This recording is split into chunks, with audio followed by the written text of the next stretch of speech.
नमो भगवते वासुदेवाय। ॐ नमो भगवते वासुदेवाय।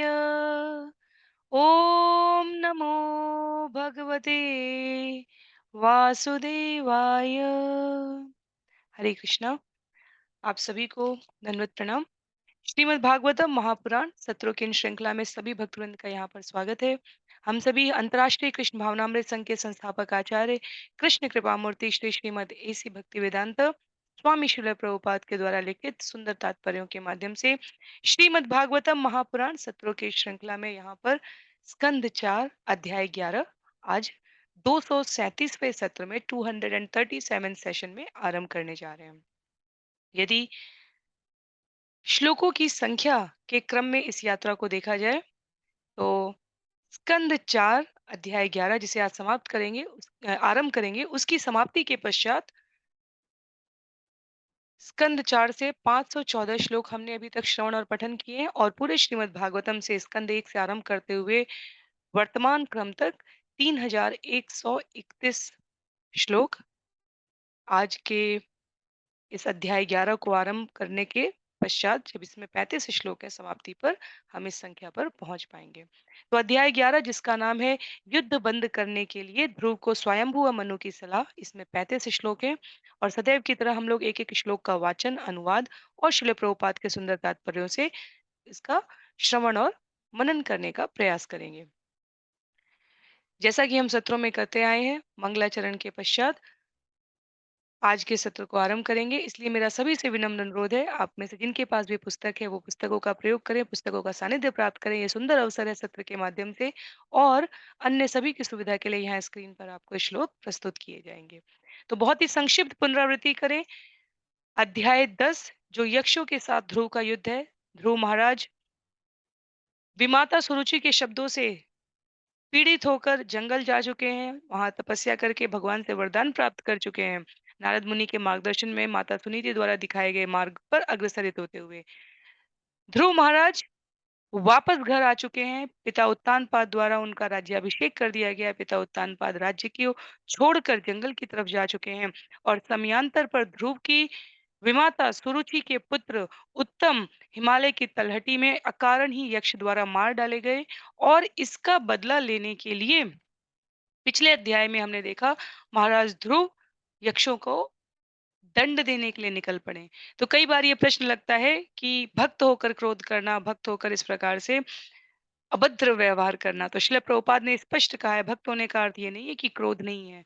क्रोध, अहंकार, ईर्ष्या और द्वेष इनका शुद्धिकरण हो चुका है। महाराज भक्त जो ध्रुव थे वो अब महाराज बन चुके हैं और यदि अकारण प्रजा पर अत्याचार हो तो उसकी रक्षा करना, उसका पर्याप्त संरक्षण देना ये उनका कार्य है और उत्तम तो यहाँ पर उनके अपने सगे संबंधी थे।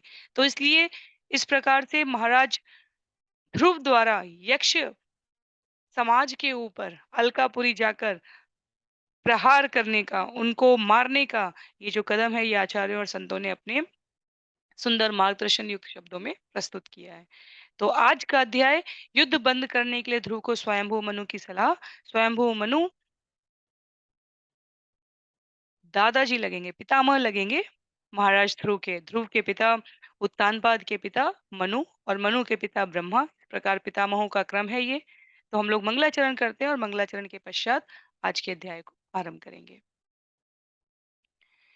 नारायणं नमस्कृत्य नरं चैव नरोत्तमं देवीं सरस्वतीं व्यासं ततो जयम् उदीरयेत्।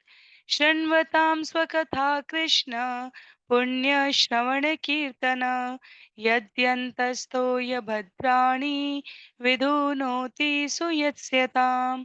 नष्टप्रायेष्व भद्रेषु नित्यं भागवत सेवया भगवत्युत्तमश्लोके भक्तिर्भवति नैष्ठिकी।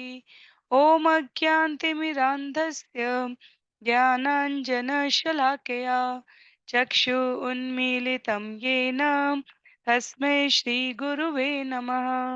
मूकं करोति वाचालं पङ्गुं लङ्घयते गिरिं यत्कृपातमहं वन्दे परमानन्दमाधवं वाञ्छाकल्पतरुभ्यश्च कृपा सिन्धुभ्य एव च पतितानां पावनेभ्यो वैष्णवेभ्यो नमो नमः। जय श्री कृष्ण चैतन्य प्रभु नित्यानंद श्री अद्वैत गदाधर श्रीवासादि गौर भक्तवृंद हरे कृष्णा कृष्ण कृष्ण हरे हरे हरे राम राम राम हरे हरे हरे कृष्णा कृष्ण कृष्ण हरे हरे हरे राम राम राम हरे हरे हरे कृष्णा कृष्ण कृष्ण हरे हरे हरे राम राम राम हरे हरे हरे कृष्णा। तो पुनः प्रणाम है आप सभी को। आज का अध्याय अध्याय 11। सबसे पहले इसकी विषय सूची को देखेंगे। श्लोकों के वर्गीकरण के क्रम में युद्ध बंद करने के लिए स्वयंभू मनु द्वारा जो ध्रुव को सलाह दी जाती है उसमें श्लोक संख्या 1 से लेकर 5 तक ध्रुव का यक्षों की माया से निकलना और उनकी हत्याएं करने का वर्णन है। श्लोक संख्या 6 से लेकर 14 तक मनु द्वारा यक्षों को न मारने के कारण बताना है। श्लोक संख्या 15 से लेकर 26 तक पूर्ण पुरुषोत्तम भगवान श्री कृष्ण को सभी कारणों का कारण समझना है। और श्लोक संख्या 27 से लेकर 35 तक क्रोध का त्याग कर भगवान की शरण ग्रहण करना है। तो बहुत ही बृहद, रोचक और व्यवहार परक विषय है ये। जीवन में क्रोध कब करना है, किसके लिए करना है, कितना नियंत्रित क्रोध करना है, किस प्रकार क्रोध से नियंत्रित होना है या क्रोध को नियंत्रित करना है। सबसे पहला प्रश्न तो हमेशा यही होता है, क्रोध को कैसे वश में करें?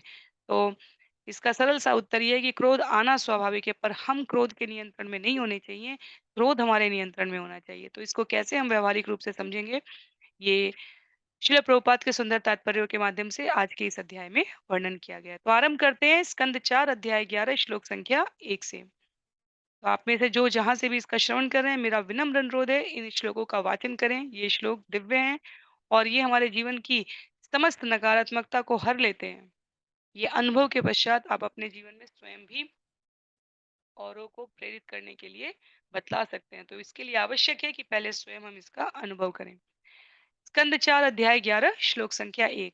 मैत्री उवाच निशम्य गदतामेवं ऋषीणां धनुषि ध्रुव संदधे अस्त्रमुत्स्पृश्य यन्नारायण निर्मितम। श्री मैत्रेय ने कहा, हे विदुर, जब ध्रुव महाराज ने ऋषियों के प्रेरक शब्द सुने तो उन्होंने जल लेकर आचमन किया और भगवान नारायण द्वारा निर्मित बाण लेकर उसे अपने धनुष पर चढ़ाया। तो जहाँ 30वां श्लोक था पिछले अध्याय का, वहां पर ऋषि मुनि संत समाज ध्रुव महाराज को प्रेरित करने के लिए, क्योंकि वो यक्षों की माया में घिर चुके थे, तो ध्रुव महाराज की रक्षा के लिए प्रेरक शब्द कहते हैं वहां पर ऋषि मुनि। और यहाँ मैत्रेय मुनि बताते हैं कि जब ध्रुव महाराज को ऋषियों के ये प्रेरक शब्द सुनाई दिए तो उन्होंने यक्षों की माया को दूर करने के लिए धनुष पर चढ़ाया। तो भगवान नारायण को स्मरण किया है उन्होंने और उनके द्वारा स्वयं निर्मित विशेष बाण उन्हें प्रदान किया गया था, उसका उन्होंने प्रयोग किया है। श्रील प्रभुपाद यहाँ इस श्लोक में अवसर को प्राप्त करके हम सभी को मार्गदर्शन करने के लिए कहते हैं, चैतन्य महाप्रभु ने इस युग के लिए इससे भी अच्छा अस्त्र हमें प्रदान किया है, सांगो पांगास्त्र। इस युग में माया को भगाने का नारायणास्त्र। हरे कृष्णा कृष्ण कृष्ण हरे हरे हरे राम राम राम हरे हरे। इस अस्त्र का प्रयोग भगवान चैतन्य ने, उनके पार्षदों ने, अद्वैत प्रभु नित्यानंद गदाधर श्रीनिवास सभी ने किया है। पहला असहयोग आंदोलन चैतन्य महाप्रभु के नाम पर कहा जा सकता है इस कलयुग में, जब उन्होंने हरे नाम की हुंकार भरी टंकार लेकर नगर के गली गली से योद्धाओं को बाहर निकाला। और जिस काजी ने कहा था कि हरिनाम नहीं जाप होगा, उस काजी के घर तक पूरा नगर आंदोलन कर दिया, सिर्फ हरिनाम के इस प्रभाव को जनमानस को उद्वेलित करने के लिए, प्रेरित करने के लिए, समझाने के लिए। तो हरे नाम कोई साधारण मंत्र नहीं है, हरे नाम कोई टाइम पास चीज़ नहीं है। हरे नाम कोई कायरों का, आलसियों का ढोंग नहीं है। सर्वश्रेष्ठ भक्ति की पराकाष्ठा प्राप्त करने के लिए स्वयं भगवान द्वारा भक्त रूप में आकर इस महाअस्त्र को कैसे प्रयोग में लाया जाए और उसका क्या परिणाम होता है, ये यहाँ पर बतलाया गया है। श्लोक संख्या 2 में सन्धीयमान एतस्मिन् मायागुह्यकनिर्मिता क्षिप्रं विनेषु विदुरः क्लेशा ज्ञानोदये यथा। ज्यों ही ध्रुव महाराज ने अपने धनुष पर नारायणास्त्र को चढ़ाया, त्यों ही यक्षों द्वारा रची गई सारी माया उसी प्रकार तुरंत दूर हो गई, जिस प्रकार की आत्मज्ञान होने पर समस्त भौतिक क्लेश तथा सुख विनष्ट हो जाते हैं। तो भगवान के दिए नारायणास्त्र को ध्रुव द्वारा साधे जाने पर सारी माया दूर हो गई। भगवान का नाम, भगवान का रूप सूर्य की भांति है। जब यशोदा मैया के यहाँ गोपियाँ उलाहना लेके आती थी कि हमारा माखन चुरा लिया भगवान को, तो भगवान के लिए, तो यशोदा मैया कहती थी तुम तो छुपा के तुम्हें अंधेरे कक्ष में रखना चाहिए। तो उन्होंने कहा जहाँ कृष्ण पहुँचते हैं वहाँ अंधेरा रहता ही नहीं है। उसी प्रकार से माया अंधकार के तुल्य है। अंधकार का सरल सा अर्थ है प्रकाश का अभाव। माया का अर्थ है कृष्ण चेतना का अभाव। तो जब भगवान है तो माया नहीं रह सकती। माया और भगवान साथ-साथ नहीं रहते। कम से कम हम मनुष्यों के जीवन में भगवान स्वयं साध सकते हैं, क्योंकि माया उनकी शक्ति है। शक्तिमान अपनी शक्ति का प्रयोग कैसे करे, ये उसकी स्वयं की प्रसन्नता, स्वयं की स्वतंत्रता है। पर हम माया और कृष्ण को साथ-साथ नहीं साध सकते। ये हमें विचार रखना चाहिए सदैव। तो माया कृष्ण का अभाव है और जहाँ कृष्ण है वहाँ माया का कोई प्रभाव नहीं है। तो इसलिए जैसे ही ध्रुव महाराज ने प्रयोग किया है नारायणास्त्र, यक्षों की सारी माया विलुप्त हो गई है। और श्रील प्रभुपाद कहते हैं, ज्यों ही कृष्ण चेतना जागृत हो जाती है, समस्त माया जनित भौतिक कष्ट तथा सुख दूर हो जाते हैं। तो हम इस भौतिक सुखों की रिक्तता को अर्थात खालीपन को, खोखलेपन को समझ सकते हैं। ये आवश्यक है। किस लिए? भगवान की ओर उन्मुख होने के लिए। पर यदि ये जीवन में इतनी प्रमुख हो जाए कि हम भगवान से ही विमुख हो जाएँ, तो ये वास्तव में माया जनित अज्ञान है। हमें इसे शीघ्रातिशीघ्र छोड़ देना चाहिए। श्लोक संख्या 3 में तस्यार्षशस्त्रं धनुषि प्रयुञ्जत सुवर्णपुङ्गा कलहंसवासस विनिश्रिता द्विषद्वलम् यथा वनं भीमरवाशिखण्डिन। ध्रुव महाराज ने ज्यों ही अपने धनुष पर नारायण ऋषि द्वारा निर्मित अस्त्र को चढ़ाया, उससे सुनहरे फलों तथा पंखों वाले बाण हंस के पंखों के समान बाहर निकलने लगे। वे फुटकार करते हुए शत्रु सैनिकों में उसी प्रकार घुसने लगे, जिस प्रकार मोर केका ध्वनि करते हुए जंगल में प्रवेश करते हैं। तो बड़ी उपमाजनक यहाँ पर व्याख्या है, ये प्रस्तुति है कि नारायण ऋषि द्वारा निर्मित अस्त्र को ध्रुव महाराज द्वारा चढ़ाते ही उससे हंस के पंखों के समान पंखों वाले सुनहरे फलों वाले बाण निकलकर सैनिकों के बीच में घुसने लगे। जैसे जब केका ध्वनि, मोर की केका ध्वनि के लिए कहा जाता है, वो बिल्कुल यत्र तत्र सर्वत्र भ्रमण कर रहे होते हैं, उस प्रकार से बाण सैनिक दल में घुसने लगे। तो ये युद्ध के वर्णन के स्वरूप में प्रस्तुत किया गया है श्लोक संख्या 4 में।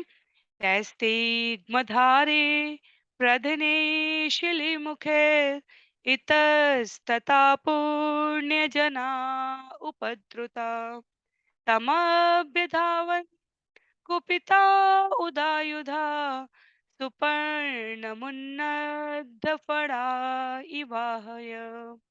उन तीखी धार वाले बाणों ने शत्रु सैनिकों को विचलित कर दिया और वे प्रायः मूर्छित हो गए। किंतु ध्रुव महाराज से क्रुद्ध होकर यक्षगण युद्ध क्षेत्र में किसी न किसी प्रकार अपने अपने हथियार लेकर एकत्र हो गए और उन्होंने आक्रमण कर दिया। जिस प्रकार गरुण के छेड़ने पर सर्प अपना अपना फन उठाकर गरुण की ओर दौड़ते हैं, उसी प्रकार समस्त यक्ष सैनिक अपने अपने हथियार उठाए ध्रुव महाराज को जीतने की तैयारी करने लगे। तो वहां पर कोलाहल मच चुका है। वहां पर यक्षों की सेना में आ, बिल्कुल अस्त-व्यस्तता फैल चुकी है, पर फिर भी येन-केन प्रकारेण वो अपने आप को मोर्चे पर डटे रहने के लिए उन्मुख कर रहे हैं। तो ध्रुव महाराज के सामने वो एक-एक करके किसी न किसी प्रयास पूर्वक उपस्थित हैं। श्लोक संख्या 5 में तातन् तातान् पृषत्कै अभिधावतो मृधे निकृतबाहु उरुशिरोधदोरान् साता क्षमा कीजिए। तो द्वितीय पंक्ति में शरीर के अंगों का वर्णन है। तान् पृषत्कै अभिधावतो मृदे निकृतबाहु उरुशिर्धर उदरान् निनाय लोकं परमर्कमण्डलं व्रजन्ति निर्भिद्य यमोर्ध्वरेतसा। जब ध्रुव महाराज ने यक्षों को आगे बढ़ते देखा, तो उन्होंने तुरंत बाणों को चढ़ा लिया और शत्रुओं को खंड-खंड कर डाला। शरीर से बाहु, पाँव, सिर तथा उदर अलग-अलग करके उन्होंने यक्षों को सूर्य मंडल के ऊपर स्थित लोकों में भेज दिया, जो केवल श्रेष्ठ ऊर्ध्वरेता ब्रह्मचारियों को प्राप्त हो पाता है। तो ध्रुव महाराज भी यहाँ पर भगवान के प्रतिनिधि के रूप में जैसे-जैसे जिनको मारते जा रहे हैं, उनको क्या कर रहे हैं? सूर्य मंडल के ऊपर स्थित लोकों में भेज रहे हैं, जहां पर केवल ऊर्ध्व रेता ब्रह्मचारियों को स्थान प्राप्त है। तो वास्तव में भगवान श्रील प्रभुपाद की प्रथम पंक्ति है कि भगवान वध करें या भगवान के भक्त वध करें, अभक्तों के लिए ये सभी प्रकार से शुभ ही होता है। तो दिखने में ऐसा लग रहा था कि ध्रुव महाराज अंधाधुंध यक्षों का वध कर रहे हैं, लेकिन वास्तव में उन्हें ऊर्ध्व रेता ब्रह्मचारियों की गति प्राप्त हो रही थी।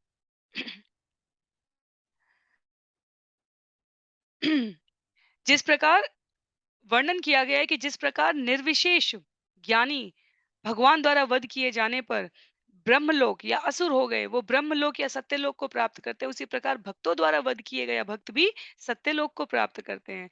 तो सत्यलोक तक पहुंचने के लिए सूर्य लोक के ऊपर उठना होता है। तो ऊर्ध्वरेता ब्रह्मचारियों की स्थिति सूर्य लोक के ऊपर है, और इसलिए यहाँ ध्रुव महाराज द्वारा ये यक्षों का वध भी कहा गया है कि किसी भी प्रकार से उनके लिए अहितकर नहीं है, किसी भी प्रकार से अहितकर नहीं है। और यदि हम राजतंत्र के हिसाब से भी सीखें, तो जब कोई राजा या राजसत्ता किसी हत्यारे का वध करती है, क्योंकि उसको ऐसा आदेश है शास्त्रों से, तो वह हत्यारे के लिए लाभप्रद होता है, क्योंकि इससे उसके सारे जो पाप बंधन है वो छूट जाते हैं। तो ध्रुव महाराज यहाँ पर भगवान की कृपा का प्रतिनिधित्व कर रहे हैं। स्वयं भगवान का प्रतिनिधित्व कर रहे हैं। कहा गया है, हरिम बिनाम्न श्रुतिम तरंती, कृष्ण की कृपा के बिना किसी को मुक्ति नहीं मिलती। तो यदि शास्त्र इस बात का अनुमोदन कर रहे हैं कि ध्रुव की हाथों से जो मृत्यु को प्राप्त हो रहे हैं, वो सूर्यलोक के भी ऊपर गमन कर रहे हैं। तो इस प्रकार से यहाँ पे प्रथम 5 श्लोकों में ध्रुव का यक्षों की माया से निकलकर उनकी हत्याएं करने का वर्णन है। श्लोक संख्या 6 से 14 तक आरंभ होने जा रहा है मनु द्वारा यक्षों को न मारने के कारण बताना। तो अभी हम लोग श्लोक संख्या 6 श्रवण करने जा रहे हैं, जिसमें आरंभ होगा ये विषय।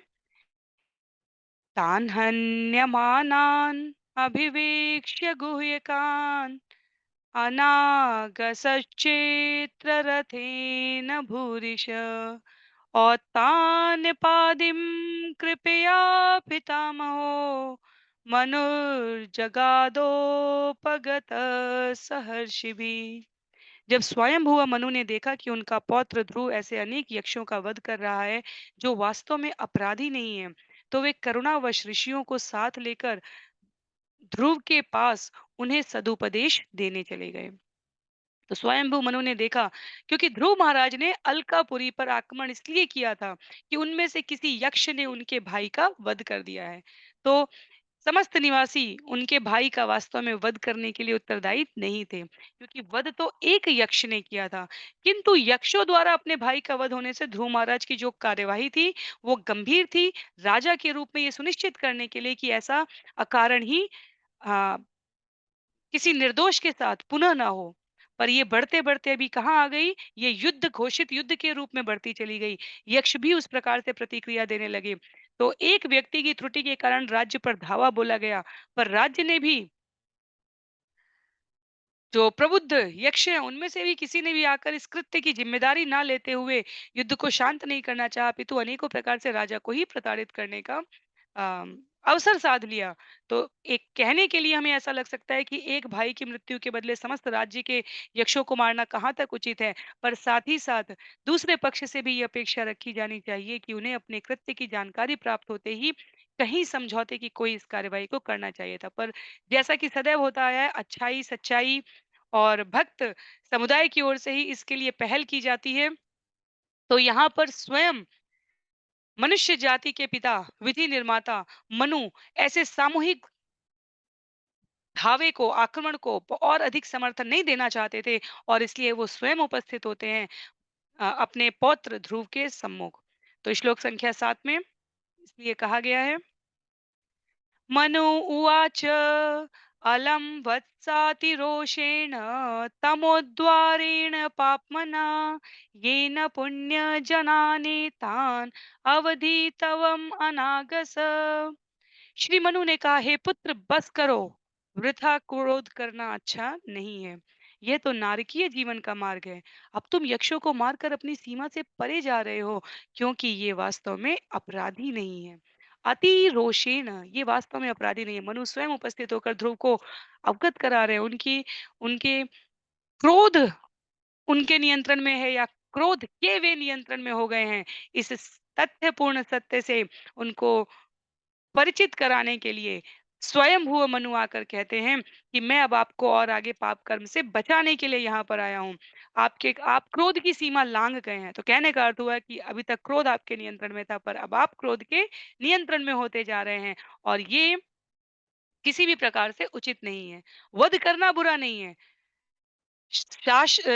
शासन में राजा द्वारा अनुशासन बनाए रखना वो बुरा नहीं है, पर जब वृथा ही वध होने लग जाएँ और उससे निकलने का कोई मार्ग ना समझ में आए, तो ऐसे वध से नरक का मार्ग प्रशस्त होता है। तो महान भक्त होने के कारण ध्रुव महाराज को ऐसे पाप से बचाने के लिए स्वयंभुव मनु स्वयं उपस्थित होते हैं। क्षत्रियों को राज्य में शांति व्यवस्था बनाए रखने के लिए इसकी अनुमति है, वध करने की। हमें भ्रमित नहीं होना है इस विषय पर अकारण वध करने या हिंसा करने की छूट नहीं है। तो जहाँ पर ध्रुव गलत होने जा रहे थे, तथाकथित सैद्धांतिक रूप से वहाँ विषय ये था कि सभी यक्ष दंड के पात्र नहीं थे, पर यक्ष समर्थन किए जा रहे थे। ध्रुव महाराज उनके इस समर्थन को राजा के रूप में, भाई के रूप में व्यक्तिगत लेते हुए आक्रमण का जवाब दिए जा रहे थे। तो मनु के अनुसार ऐसी युद्ध पद्धति स्वीकृत नहीं है, ऐसी स्वीकृत नहीं है। ये प्रकृति का नियम है कि आप अपनी रक्षा के लिए शांति व्यवस्था बनाए रखने के लिए दंड दें, पर दंड अकारण ही सभी को लपेटे में नहीं ले सकता। श्लोक संख्या 8 में नास्मत् कुलोचितं तात कर्म एतत् विगर्हितम् कर्म एतत् सद्विगर्हितं 4 शब्द हैं यहाँ पे। नास्मत् कुलोचितं तात कर्मेतत् सद्विगर्हितं वधो यत उपदेवानाम् आरब्धते अकृत एनसाम् वधो उपर वधो यत उपदेवानामारब्धे कृतस्नसाम। हे पुत्र, तुम निर्दोष यक्षों का जो यह वध कर रहे हो, वह न तो अधिकृत पुरुषों द्वारा स्वीकार्य है और न यह हमारे कुल को शोभा देने वाला है, क्योंकि तुमसे आशा की जाती है कि तुम धर्म तथा अधर्म के विधानों को जानो।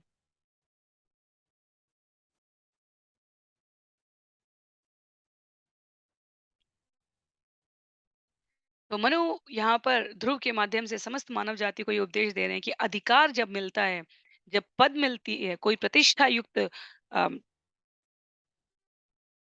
पदवी प्रदान की जाती है, तो वो अपने साथ कर्तव्य लेकर आती है, वो अपने साथ उत्तरदायित्व लेकर आती है, वो अपने साथ गरिमा और मर्यादा का पालन भी साथ में लेकर आती है। तो जैसे घर में सिर्फ जो बड़े हैं, बूढ़े हैं, वो सदैव आदेशात्मक सिर्फ इसलिए नहीं हो सकते कि वो बड़े हैं। इसी प्रकार बच्चे सिर्फ इसलिए उद्दंडता नहीं कर सकते कि वो बच्चे हैं। राजा सिर्फ इसलिए अकारण दंड नहीं दे सकता कि वो राजा है, और प्रजा सिर्फ इसलिए उद्दंड नहीं हो सकती कि उसके पास इसका अधिकार है, वो सामान्य नागरिक है। तो समस्त व्यवस्था सम्यक तरीके से चले, मनु द्वारा जो ये नीति सिद्धांत सभ्य मानव समाज के सामंजस्यपूर्ण संबंधों को बनाए रखने के लिए बनाया गया है, उसको यहाँ पर उद्धृत करते हुए मनु कहते हैं कि आपसे अपेक्षा है कि धर्म तथा अधर्म के विधानों को जाने। आप राजा हैं, आप भक्त हैं, आप मनु के पौत्र हैं। ये इतने इतने विशेषण पर्याप्त हैं आपके द्वारा इस व्यवहार को, अनुचित व्यवहार को यहीं पर रोकने के लिए। श्लोक संख्या 9 में, नानु एकस्य अपराधेन प्रसंगात बहवः हता भ्रातृवध अभितप्तेन त्वयंगा त्वयांग भ्रातृवत्सल। हे पुत्र, यह सिद्ध हो चुका है कि तुम अपने भाई के प्रति कितने वत्सल हो और यक्षों द्वारा उसके मारे जाने से तुम कितने संतप्त हो। किंतु जरा सोचो तो कि केवल एक यक्ष के अपराध के कारण तुमने कितने अन्य निर्दोष यक्षों का वध कर दिया है। तो स्वयं मनु कहते हैं कि आपका रोष, आपका क्रोध विदित हो चुका है और आपके द्वारा दिया गया दंड भी अब पर्याप्त है। इससे यदि अधिक यदि आप करेंगे तो आपको निर्दोष यक्षों के वध का पाप लगेगा। तो इससे इसलिए अपने आप को यहीं पर रोक लीजिए। श्लोक संख्या 10 में, नायं मार्गो हि साधूनां ऋषिकेशानुवर्तिनां यदात्मानं परागृह्य पशुवद्भूतवैशसम्। मनुष्य को चाहिए कि वह शरीर को आत्मा न माने और इस प्रकार पशुओं की भांति अन्यों का वध न करे। भगवान की भक्ति के पथ का अनुसरण करने वाले साधु पुरुषों ने इसे विशेष रूप से वर्जित किया है। साधु नाम ऋषिकेशानुवर्तिता वर्ते नाम।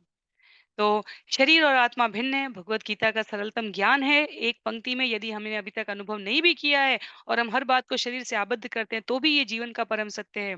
जिस क्षण इस शरीर से आत्मा निकल जाती है, शरीर निष्क्रिय हो जाता है। स्वयं के जीवन में अनुभव हो तभी नहीं आवश्यक है, अन्यों को भी शरीर से आत्मा निष्कृत होने के बाद हमने निष्क्रिय होते हुए यदि अपने अम, बुद्धि से, विवेक से समझ लिया है, तो भी हम कभी भ्रमित नहीं होंगे कि शरीर अलग है और आत्मा अलग है। तो इसलिए पशुओं की भांति अन्यों का वध नहीं कर सकते। पशु इस ज्ञान से अवगत नहीं है। कोई पशु श्रीमद् भागवतम नहीं सुन रहा है। विशेष पशु योनि में जन्म लिए हुए भक्तों की बात नहीं की जा रही है। जब जब इस प्रकार के सिद्धांत दिए जाते हैं, तो वो सामान्य परिस्थितियों के लिए दिए जाते हैं। अपवाद हमेशा ही हैं। गजेंद्र का भी अपवाद है हमारे पास और हिरण रूप में जड़ भरत का भी हमारे पास अपवाद है। पर सामान्य भाषा में कहा जा रहा है कि मनुष्य योनि मिली है करणीय और अकरणीय का अंतर समझते हुए। तो जो देहात्म बुद्धि है वो पशु की भांति एक दूसरे पर आक्रमण करेंगे, पर मनुष्य और भक्तों को ऐसा करने से, मनुष्यों में भी विशेष रूप से भक्तों को ऐसा करने से बचना चाहिए।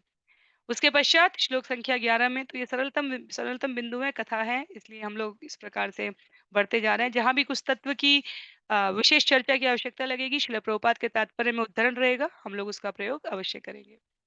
श्लोक संख्या 11 में, सर्वभूतात्म भावेन भूतावासं हरिं भवान आराध्यापदुराराध्यम विष्णो तत्परमं पदम। वैकुंठ लोक में हरि के धाम को प्राप्त करना अत्यंत दुष्कर है, किंतु तुम इतने भाग्यशाली हो कि समस्त जीवात्माओं के परम धाम भगवान की पूजा द्वारा तुम्हारा उस धाम को जाना निश्चित हो चुका है। तो जैसे हमें पता हो कि हमारा किसी बहुत प्रतिष्ठित कंपटीशन में, जॉब में, यूनिवर्सिटी में, अ, नौकरी में, व्यवसाय में कोई कॉन्ट्रैक्ट, कोई कोई योजना निश्चित रूप से होने वाली है। तो उसी प्रकार ध्रुव महाराज के लिए भौतिक जगत का कॉन्ट्रैक्ट तो कॉन्ट्रैक्ट था ही, उनके लिए आध्यात्मिक जगत का कॉन्ट्रैक्ट पहले से ही साइन हो चुका था कि वो निश्चित रूप से भगवान के धाम जा रहे हैं। तो स्वयंभू मनु यहाँ उस विशेष स्थिति का, उस विशेष अनुकंपा का वर्णन कर रहे हैं ध्रुव महाराज के लिए कि जो बड़े-बड़े ऋषियों मुनियों को असाध्य है, वो तो आपको स्वतः ही प्राप्त हो गया। स्वतः नहीं प्राप्त हुआ, आपके प्रयास द्वारा प्राप्त हुआ। स्वतः प्राप्त करने का अर्थ है यहाँ पर कि निश्चित रूप से आपको प्राप्त हो रहा है। तो इस प्रकार का व्यवहार ना करें, जिससे कि आप अकारण अनुचित कर्मों को एकत्र करें। भगवान की कृपा के पश्चात कर्म जल जाते हैं, पर उसका अर्थ ये नहीं है कि हम उसके बाद पुनः ऐसा करने लगे। इसीलिए नामा अपराध में, जो 10 तरह के अपराध में उसका नाम के बल पर पाप करना। भगवान कहते हैं जो एक बार मेरा नाम लेता है, मैं उसके समस्त पाप कर्मों का हरण कर लेता हूँ। इसका अर्थ ये नहीं है कि वो बकेट, वो टोकरी खाली हो गई है, वो घड़ा खाली हो गया है अपराधों का और हम फिर नाम लिए जा रहे हैं और भरे जा रहे हैं। नाम ले रहे हैं, भर रहे हैं, नाम ले रहे हैं, भर रहे हैं। नहीं, ऐसा नहीं कर सकते। जैसे कि एक संप्रदाय विशेष में, धर्म विशेष जिसे कह दिया जाता है, वहाँ प्रत्येक रविवार को जाकर और जो प्रतिनिधि हैं, उनको अपने पाप कर्म के बारे में बता दें। वो कहते हैं कि भगवान ने उसे स्वीकार कर लिया, अब आप फिर से फ्री हैं। अगले हफ्ते फिर आइए बहुत सारे पाप करके और बताइए। ये चीटिंग है। ये बिल्कुल इसकी अनुमति नहीं है, संस्तुति नहीं है। सनातन धर्म इसको कहीं से कहीं तक स्वीकृत नहीं करता। जितने पाप हो चुके हैं, जन्म-जन्मांतरों के, भगवान उसका हरण करने में संकोच नहीं करेंगे, पर भक्त को वो उसके आगे अनुचित पाप करने की अनुमति नहीं दे सकते हैं। जैसे जगाई-मथाई की कथा चैतन्य महाप्रभु की लीला में आती है। जब जगाई-मथाई भगवान के शरणागत हुए, भगवान ने उनको स्वीकारा है, तो ऐसा कहा जाता है कि उनके जो पाप कर्म थे उससे सुनहरे रंग की आभा वाले चैतन्य महाप्रभु का गौर कांति शरीर जो था, वो भी क्षण के कुछ क्षण में अ, कालिमा युक्त हुआ है। कहा गया है कि इतनी भयंकर पाप की गठरियाँ थी जगाई और मथाई की। तो कृष्णदास कविराज गोस्वामी वहाँ पर बहुत सुंदर उसका वर्णन करते हैं। पर पाप नाम के बल पर पाप करने की अनुमति कहीं नहीं दी है हमारे शास्त्रों ने। श्लोक संख्या 12 में स त्वं हरे अनुध्यात ततः पुंसामपि सम्मत कथं तु अवद्यं कृतवान् अनुशिक्षन् सतां व्रतम्। भगवान के शुद्ध भक्त होने के कारण भगवान सदैव तुम्हारे बारे में सोचते रहते हैं और तुम भी उनके सभी परम विश्वस्त भक्तों द्वारा मान्य हो। तुम्हारा जीवन आदर्श आचरण के निमित्त है। अतः मुझे आश्चर्य हो रहा है कि तुमने ऐसा निंदनीय कार्य कैसे किया। तो ध्रुव महाराज को स्वयं मनुष्यों के मार्गदर्शक मनु द्वारा मार्गदर्शन दिया जा रहा है यहाँ पर। तो मनु वास्तव में अब और यक्षों को तुम क्यों नहीं मार सकते और जिनको भी मारा उनको कुछ हद तक मारना अनुचित क्यों था? इस संदर्भ में ध्रुव महाराज को पुनः मार्ग पर, सतमार्ग पर लाने के लिए महाराज मनु द्वारा ऐसे शब्द बोले गए हैं कि आप तो भक्त हो, भगवान का चिंतन करने के अभ्यस्त हो। 24 घंटे भक्त कहीं भी रहे, कितने भी लोगों के बीच में रहे, कितनी भी कार्यों में संलग्न रहे, प्रत्येक में उसे परमात्मा का, भगवान का नाम और भगवान के लिए काम, ये उसे दृष्टिगोचर रहता है। जिस प्रकार शुद्ध भक्त श्रील प्रभुपाद लिखते हैं, भगवान के अतिरिक्त किसी और को नहीं जानते, उसी प्रकार भगवान भी अपने शुद्ध भक्तों को छोड़कर कुछ और नहीं जानते। स्वयंभू मनु इस तथ्य की ओर ध्रुव का ध्यान आकर्षित कर रहे हैं कि तुम न केवल शुद्ध भक्त हो वरन भगवान के समस्त शुद्ध भक्तों द्वारा मान्य हो। तो ऐसे आदर्शपूर्ण कार्य करो जिससे दूसरे तुमसे सीख लें। ऐसी परिस्थिति में ये आश्चर्यजनक लगता है कि तुमने इतने निर्दोष यक्षों को मार डाला। वास्तव में मनु यहाँ पर ये कहना चाह रहे हैं कि स्टॉप इट, हो गया। अभी इसके आगे यदि तुम करोगे तो ये निश्चित रूप से नृशंसनीय हो जाएगा, प्रशंसनीय नहीं, नृशंसनीय हो जाएगा। तो 15 श्लोक तक मनु द्वारा इस प्रकार यक्षों को न मारने के कारण बताए गए हैं। श्लोक संख्या 13 में तितिक्षया करुणया मैत्र्या चाखिल जंतुषु समत्वेन च सर्वात्मा भगवान संप्रसीदति। तो श्रीमद् भागवतम के कुछ प्रसिद्ध श्लोकों में ये श्लोक आता है, 4.11.13। तितिक्षया करुणया मैत्र्या चाखिल जंतुषु समत्वेन च सर्वात्मा भगवान संप्रसीदति। भगवान अपने भक्तों से तब अत्यधिक प्रसन्न होते हैं जब वे अन्य लोगों के साथ सहिष्णुता, दया, मैत्री तथा समता का बर्ताव करते हैं। तो जो भक्ति की सिद्ध अवस्था है, पंडितः समदर्शिनः कहा गया है श्रीमद् भगवत गीता में समान रूप से। तो सहिष्णुता, दया, मैत्री और समता का व्यवहार करना, ये भक्तों द्वारा, भक्ति मार्ग पर अग्रसरित होने वाले प्राणियों द्वारा निश्चित रूप से पालन करने योग्य है और इससे भगवान को अतीव प्रसन्नता होती है। श्लोक संख्या 14 में सम्प्रसन्ने भगवती पुरुषः प्राकृतैर्गुणे विमुक्तो जीवनिर्मुक्तो ब्रह्मनिर्वाणमिरिष्यति। जो मनुष्य अपने जीवन काल में भगवान को सचमुच प्रसन्न कर लेता है, वह स्थूल तथा सूक्ष्म भौतिक परिस्थितियों से मुक्त हो जाता है। इस प्रकार समस्त भौतिक गुणों से छूटकर वह अनंत आत्म आनंद प्राप्त करता है। तो ये दोनों तरीके से है। जिस जब जीव इसी जीवन काल में भगवत प्राप्ति कर लेता है, तो वो स्थूल और सूक्ष्म के अंतर को अपने जीवन में समझता है और उन सब से अपने आप को मुक्त कर चुका होता है। दूसरे शब्दों में इसको कहा जा सकता है कि जब हम ऐसा करने की इच्छा करते हैं, तो हमें अपने आप को इस प्रकार के अंतर से स्पष्ट करके, अपने आप को दूर करके, विलग करके आत्मानंद प्राप्त करने का अवसर उपलब्ध हो जाता है। तो श्रील प्रभुपाद लिखते हैं तात्पर्य में कि भगवत गीता में भगवान ने भी इस बात की पुष्टि की है कि जो निष्ठा पूर्वक तथा गंभीरता पूर्वक मेरी सेवा करता है, वो तुरंत दिव्य अवस्था को प्राप्त करता है, जहां उसे अपार आत्म सुख मिल सकता है, अर्थात उसकी प्राप्ति होती है। जैसे सुदामा थे, जब भगवान ने लौकिक दृष्टि से किसी प्रकार की संपन्नता नहीं दी, तब भी उनकी भक्ति में कोई अंतर नहीं आया। और जब रिद्धि सिद्धि संपन्नता लक्ष्मियों के लिए कहा गया है कि आकर उनके घर में सर्व सुख संपन्न वैभव की वर्षा कर रही थी, तब भी सुदामा उसी भाव से थे।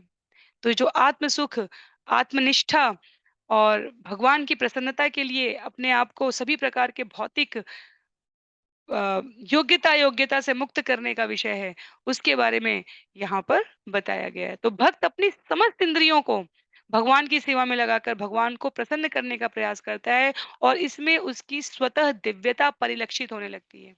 आसपास के वातावरण में व्यक्तियों के जो उस भक्त के संपर्क में आएगा, उस भक्त को देखकर, उसका नाम लेकर, उसकी बात करके लोगों को क्या होगी? भगवान से जुड़ने की प्रेरणा प्राप्त होती है। तो ये जो भक्त अपने में आनंदमय स्थिति में है, भक्त का वर्णन करके, उसकी चर्चा करके, उसका स्मरण करके लोगों के अंदर भगवत प्राप्ति की प्रेरणा आ जाती है। तो भक्त इस प्रकार का आचरण प्रस्तुत करता है। अ, मनु महाराज ये कहना चाहते हैं। तो इस प्रकार यहाँ पर मनु महाराज ने यक्षों से का युद्ध ना करने के कारण प्रस्तुत किए हैं। श्लोक संख्या 15 से लेकर 26 तक पूर्ण पुरुषोत्तम भगवान श्री कृष्ण को सभी कारणों का कारण समझना चाहिए। तो यहाँ पर हमें तत्वपरक उपदेश श्लोक प्राप्त होते हैं।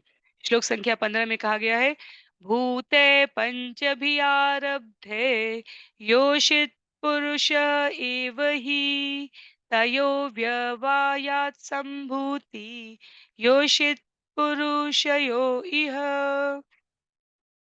भौतिक जगत की सृष्टि 5 तत्वों से आरंभ होती है और इस तरह प्रत्येक वस्तु जिसमें पुरुष तथा अथवा स्त्री का शरीर भी सम्मिलित है, इन तत्वों से उत्पन्न होती है। पुरुष तथा स्त्री के विषयी जीवन से इस जगत में पुरुषों तथा स्त्रियों की संख्या में और वृद्धि होती है।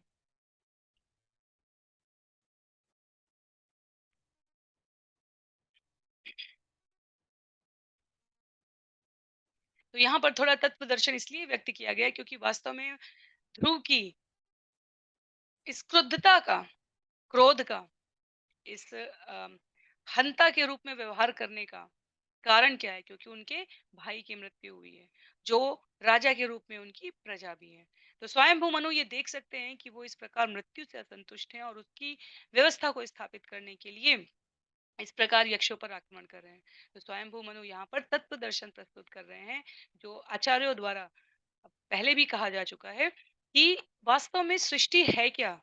इस भौतिक देह की रचना भौतिक प्रकृति के 5 तत्वों से ही हुई है। प्रकृति क्रियामाणा निश्चल प्रभुपाद लिखते हैं, सृजन पालन और संहार प्राकृतिक गुणों के द्वारा हो रहा है। निश्चित रूप से इसके पीछे भगवान का निर्देश है। निश्चित रूप से मयाध्यक्षेण, मेरी अध्यक्षता में ये सब कुछ होता है, भगवान कहते हैं। ये सारी भौतिक गतिविधियां, प्रकृति क्रियाशीलता, ये सब कुछ मेरी अध्यक्षता में होता है। निश्चित रूप से ये क्रियाशीलता है, इसमें निर्देशन मेरा है। तो स्वयं भू मनु कहते हैं ध्रुव महाराज को कि आपके भाई की मृत्यु में ये जो क्रियाशीलता है प्रकृति की, आप इसको नहीं नकार सकते। तो इसको किसी भी प्रकार से नहीं, ये निर्धारित था कि इस क्रम में होगा। तो सभी प्रकार से यक्ष ही इसके लिए दोषी हैं, ये भी पूर्ण सत्य नहीं है। ये प्रतीतः सत्य लगता है हमें, पर ये पूर्ण सत्य नहीं है। तो इसलिए वहाँ से विचार कीजिए जहाँ से अ,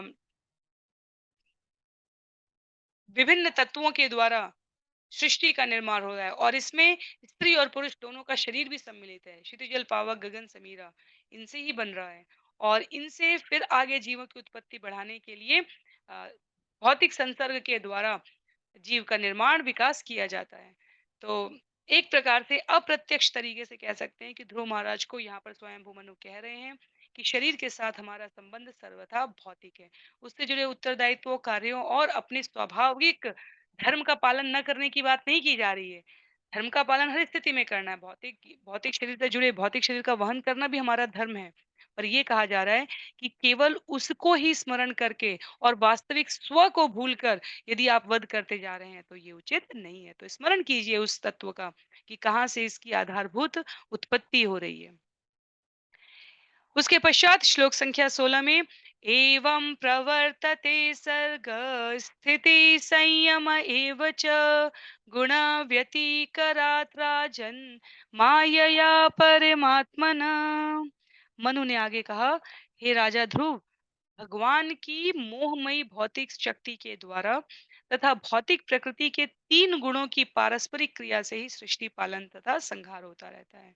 तो हमने यहाँ इसको अभी श्रवण किया, श्रीमद् भगवत गीता के सत्रों में भी हमने श्रवण किया है कि जब प्रकृति के 5 तत्वों से इस प्रकार उत्पत्ति हो रही है, तो अन्यान्य क्रियाएं घटित हो रही हैं और उसके पश्चात ये प्रवृत्ति बढ़ती चली जा रही है। तो सृजन, संहार और इन दोनों के बीच में पालन का कार्य सत, रज और तम जो प्रकृति के 3 गुण हैं उनके द्वारा अ, सतत रूप से किए जा रहे हैं, सतत रूप से किए जा रहे हैं। तो पहले से उनको ध्रुव महाराज का जो संबंध है उत्तम से, वो भौतिक शरीर के कारण है। इसलिए सबसे पहले आध्यात्मिक परिदृश्य दिखाया ध्रुव महाराज को कि आप भक्त हैं, आप राजा हैं, आप मनु के पौत्र हैं, प्रपौत्र हैं, आप ब्रह्मा के प्रपौत्र हैं, इस प्रकार का कार्य आपको शोभा नहीं देता। उसके पश्चात यदि आप अपने आप को सामान्य मनुष्य भी माने, तो भी शरीर का यह संबंध भौतिक है। किस प्रकार 5 तत्वों से सृष्टि बनी है, इनके बीच में अनेकों क्रियाओं को संचालित करने के लिए 3 गुणों का प्रवेश होता है। ये सब यहाँ पर स्वयंभू मनु द्वारा प्रस्तुत किया जा रहा है। श्लोक संख्या 17 में निमित्त मात्रम तत्रासीत् निर्गुण पुरुषर्षभ व्यक्ता व्यक्तम इदं विश्वम यत्र भ्रमति लोहवत्। हे ध्रुव, भगवान प्रकृति के गुणों के द्वारा कलुषित नहीं होते। वे इस भौतिक दृश्य जगत की उत्पत्ति के दूरस्थ कारण हैं। उनकी प्रेरणा से अन्य अनेक कारण तथा कार्य उत्पन्न होते हैं और तब यह सारा ब्रह्मांड उसी प्रकार घूमता है जैसे कि लोहा चुंबक की संचित शक्ति से घूमता है। तो इस प्रकार प्रकृति और प्रकृति के 3 गुणों के द्वारा ये पूरी सृष्टि संचालित हो रही है भौतिक जगत। सरलतम शब्दों में इस पूरे जो यहाँ पर श्रील प्रभुपाद के सुंदर तात्पर्य को लिखा गया है, उसका सार है ये। श्रील प्रभुपाद कहते हैं कि भौतिक जगत में ये जो सब कुछ भी संचालित हो रहा है, वो सब कुछ भगवान की बहिरंगा शक्ति से संचालित हो रहा है और अंततः भगवान भौतिक गुणों के कार्य कारण से परे होते हुए भी समस्त कारणों के कारण है। यदि हमें ब्रह्म संहिता का पहला श्लोक स्मरण हो, 5.1 ईश्वर परमः कृष्ण सच्चिदानंद विग्रह अनादिर आदिर गोविंद सर्व कारण कारणम सर्व कारण कारणम। आदि कारण तो कृष्ण ही है। प्रतीत रूप में हमें अन्य अनेक कारण लग सकते हैं, पर आदि कारण स्वयं भगवान है। तो श्लोक संख्या 18 में मनु स्वयंभू मनु यहाँ स्वयं प्रकट है ध्रुव को सही मार्ग प्रशस्त करने के इस प्रयास में। श्लोक संख्या 18 में कहते हैं सखल्विदं भगवान् कालशक्त्या गुणा प्रवाहेण विभक्तवीर्य करोत्यकर्तेव निहत्य हन्ता चेष्टा विभुम्ना खलु दुर्विभाव्या। भगवान अपनी अचिंत्य काल रूप परम शक्ति से प्रकृति के तीनों गुणों में अन्योन्य क्रिया उत्पन्न करते हैं, जिससे नाना प्रकार की शक्तियां प्रकट होती हैं। ऐसा प्रतीत होता है कि वे कार्यशील हैं, किंतु वे कर्ता नहीं हैं। वे संहार तो करते हैं, किंतु संहार करता नहीं है। अतः यह माना जाता है कि केवल उनकी अचिंतनीय शक्ति से सब कुछ घट रहा है। तो जब हम शिव तत्व की, विष्णु तत्व की, शक्ति तत्व की, जीव तत्व की व्याख्या सुनते हैं, तो ये विषय संबद्ध होता है वहां से। भगवान कुछ ना करते हुए भी सभी होने वाली घटनाओं के कारण स्वरूप है। ऐसा कुछ हुआ नहीं है, ऐसा कुछ हो नहीं सकता, ऐसा कुछ हो नहीं रहा है, ऐसा कोई तत्व नहीं है, भगवान के अतिरिक्त किसी का अस्तित्व नहीं है। ये पंक्तियाँ हमें बिल्कुल आँखें बंद करके भी, निद्रा में भी हमें ये स्मरण रहे, इस सतत प्रयास के लिए ये सत्रों का आयोजन है। श्रील प्रभुपाद का अथक प्रयास है, जहाँ भी जो भी श्लोक ऐसा मिले, श्रील प्रभुपाद पूरा का पूरा अ, आवश्यक बिंदुओं का जो खजाना है, उसे प्रस्तुत कर देते हैं। क्यों? क्योंकि उनकी सदैव एक ही चिंता रहती है, क्या पता मनुष्यों के पास दूसरा श्लोक पढ़ने का समय ना हो। तो इसीलिए पिछले कुछ श्लोकों में जो प्रभुपाद के यहाँ पर बड़े-बड़े ये तात्पर्य हैं कि हमारे छोटे से मस्तिष्क द्वारा ये अकल्पनीय है कि किस प्रकार भगवान की शक्तियाँ विभाजित हैं, किस प्रकार, लेकिन हम भगवान की इस पूरी गतिविधियों को कैसे समझ सकते हैं? जैसे राजकीय प्रशासन होता है, प्रधानमंत्री होता है, उसका मंत्रिमंडल होता है। तो जितने भी मंत्री और मंत्री पद हैं, उसमें जो कार्य कर रहे हैं, प्रत्यक्ष रूप से प्रधानमंत्री व्यक्तिगत आकर वहाँ सभी को ये कानून व्यवस्था, ये स्वास्थ्य व्यवस्था, ये शिक्षा व्यवस्था, ये तकनीकी व्यवस्था नहीं सँभाल रहे, लेकिन ऐसा कोई आदेश नहीं है, जिसकी संस्तुति प्रधानमंत्री के द्वारा नहीं की गई हो। तो ये बिल्कुल अ, सटीक उदाहरण नहीं है, लेकिन ये सरलतम शब्दों में अपनी सीमित इंद्रिय क्षमता से हम समझ सकें, इसलिए श्रील प्रभुपाद द्वारा प्रस्तुत किया गया है। उसके पश्चात श्लोक संख्या 19 में सोऽनन्तोऽनन्तकरः काल अनादियादिकृत अव्यय जनं जनेन जनयन्मा जनं जनेन जनयन्मार्यन् मृत्युना अंतकम्। तो एक बार और करते हैं इस श्लोक को। शब्दों का अच्छा समुच्चय है यहाँ पर।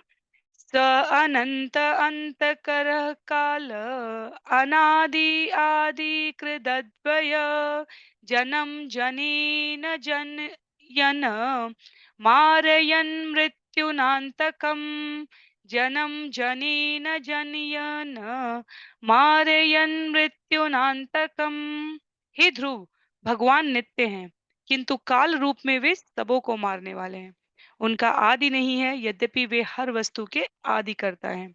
वे अव्यव हैं, यद्यपि काल क्रम में हर वस्तु चूक जाती है। जीवात्मा की उत्पत्ति पिता के माध्यम से होती है और मृत्यु द्वारा उसका विनाश होता है, किंतु भगवान जन्म तथा मृत्यु से सदा मुक्त है। हमारी इंद्रियां ये सब कुछ अनुभव कर पाने में अक्षम है, पूर्णतया अक्षम है।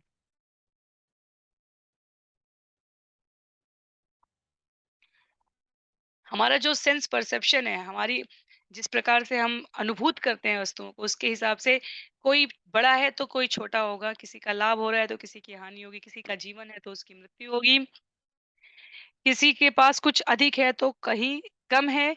इस प्रकार का विचार करता है, क्योंकि हम नफा नुकसान भौतिक परिस्थितियों में बंधे हुए हैं। हमारे लिए तो ये सोचना भी असंभव है कि नित्य जगत में काल का कोई अस्तित्व ही नहीं है, समय होता ही नहीं है, दिन और रात आप 24 घंटे और इस प्रकार की बातें नहीं करते हैं। ये अकल्पनीय है, इसलिए अविश्वसनीय लगता है। पर जब यही अपनी भौतिक क्षमताओं से मनुष्य गुरुत्वाकर्षण के नियमों को समझकर ये समझता है कि चंद्रमा पर यदि आप बंधे हुए नहीं रहेंगे तो वहां पर गुरुत्वाकर्षण 1/6वां भाग है धरती का, तो आप इस प्रकार धरती पर नहीं चल रहे होंगे, कूद कूद के चल रहे होंगे, या आपके हाथ से कोई वस्तु है या कुछ प्रकार की कई अनुभवजन्य जब उद्धरण आ चुके हैं, जो अंतरिक्ष यात्री कहने के लिए तथाकथित रूप से पहुंच चुके हैं, वहाँ पर उनके द्वारा जब व्यक्त किया जाता है, तब हम उस पर विश्वास निश्चित रूप से करते हैं। तो भगवान काल रूप सभी के ऊपर हैं, सबको मारने वाले, उनका आदि नहीं है, उनका अंत नहीं है, ये परम सत्य है। हम यदि नहीं समझ पाते हैं, तो भी हमें शरणागति के भाव से समर्पित रहना चाहिए। यदि हम बुद्धि का बहुत अधिक प्रयोग करेंगे, तो वो हमें सदैव भेद, विभेद, अभेद के अंतर को स्पष्ट कराने में असफलता ही प्रदान कराएगी। जब हम श्रद्धा से नत होते हैं, अंधश्रद्धा से नहीं, शास्त्रों की प्रामाणिक श्रद्धा से, इस श्रवण से, इस अध्ययन से, गुरु शिष्य परंपरा में पालन किए गए आचार्यों के अनुभव से, तब हमारे जीवन में जिस सकारात्मकता का संचार होता है, वो हमें ये स्मरण कराता है कि भगवान जन्म मृत्यु से मुक्त हैं, और जो भगवान के भक्त हैं, वो भगवान के चरणों में सदा सर्वदा वास कर सकते हैं। तो महाराज मनु कहते हैं श्लोक संख्या 20 में, न वै स्वपक्षोऽस्य विपक्ष एव परस्य मृत्योर्विषितः समं प्रजा तं धावमानमधावन्त्यनीशा यथा रजांस्यान्निलयं भूतसंगा। अपने शाश्वत काल रूप में श्री भगवान इस भौतिक जगत में विद्यमान है और सबों के प्रति समभाव रखने वाले हैं। न तो उनका कोई मित्र है, न शत्रु। काल की परिधि में हर कोई अपने कर्मों का फल भोगता है।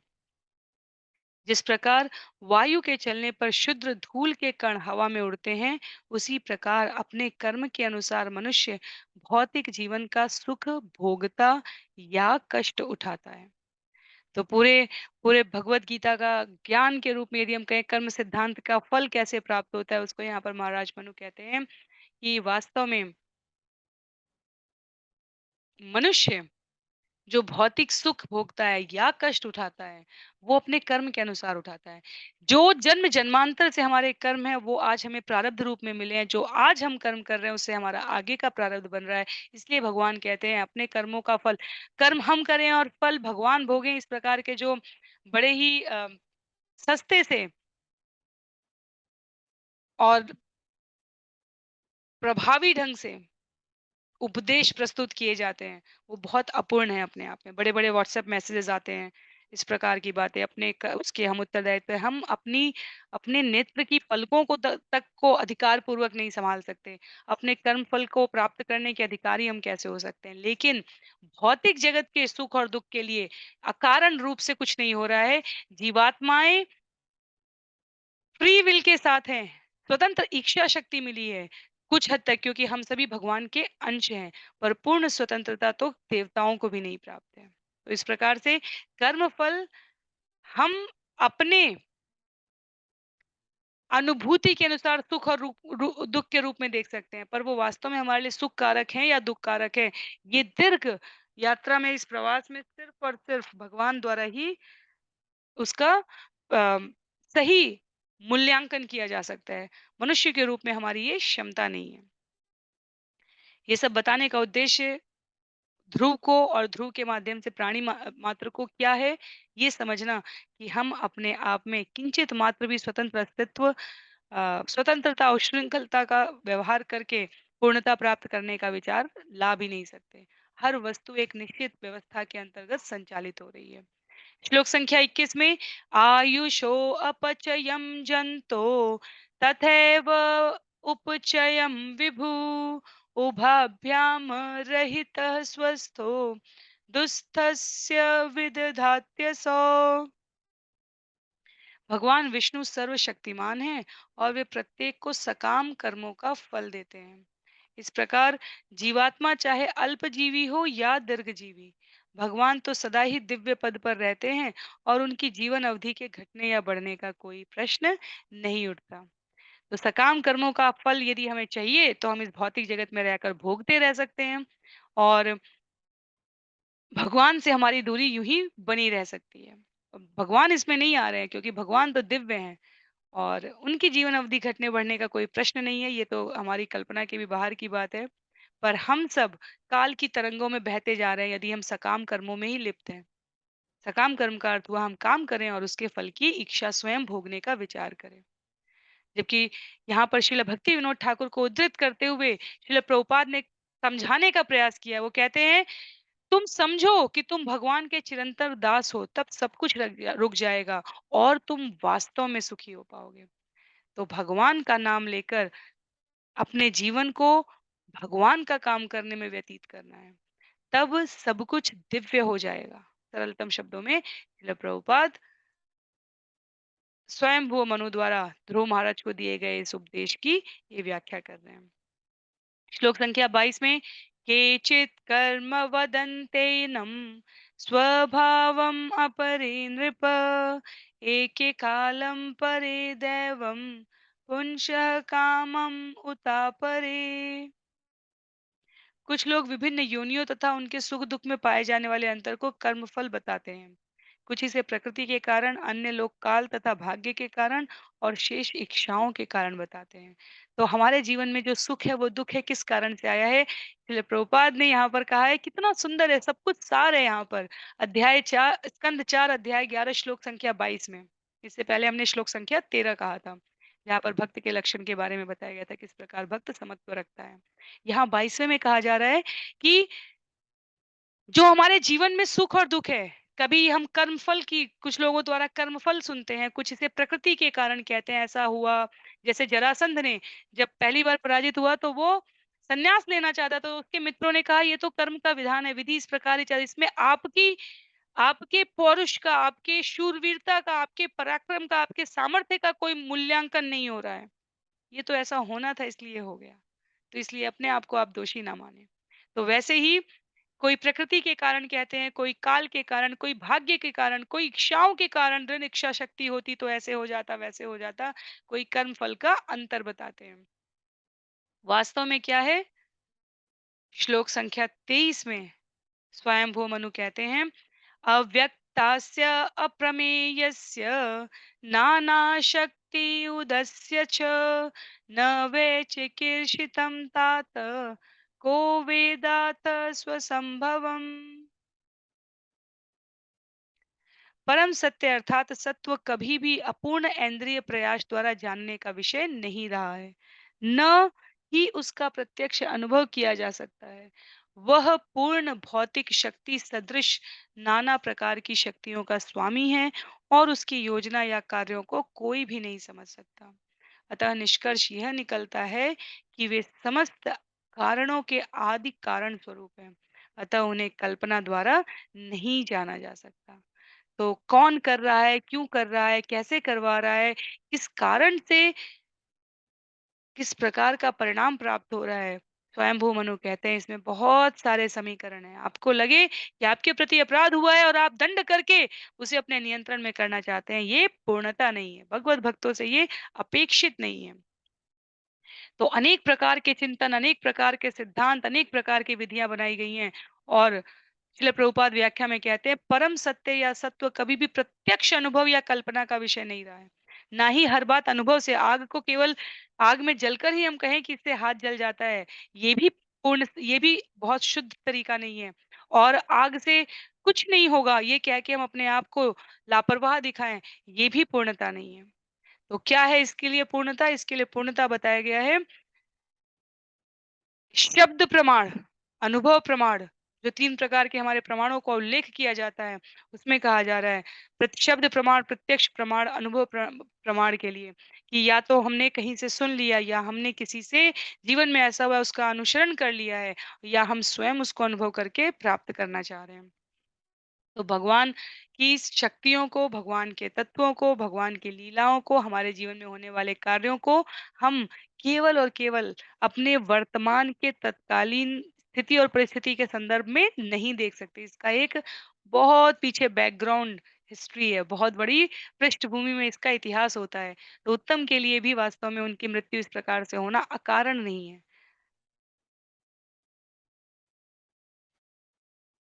श्लोक संख्या 26 तक मनु इस प्रकार पूर्ण पुरुषोत्तम भगवान श्री कृष्ण को सभी कारणों का कारण समझना है, इस भाव में चर्चा कर रहे हैं यहाँ पर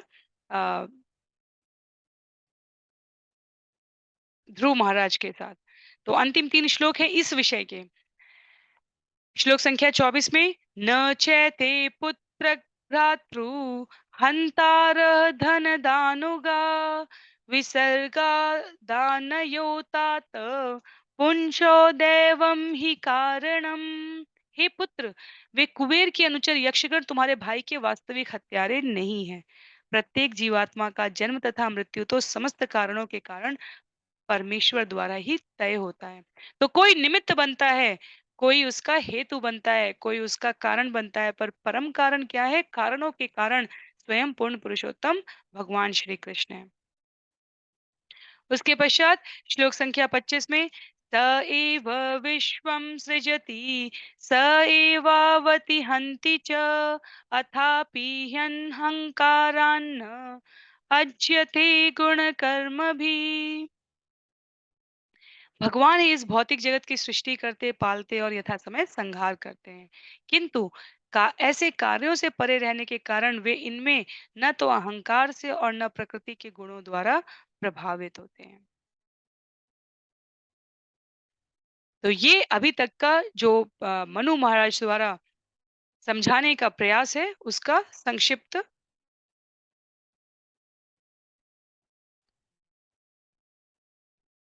प्रस्तुतिकरण है। श्लोक संख्या 27 से 35 तक मैं यहाँ स्क्रीन शेयर करती हूँ।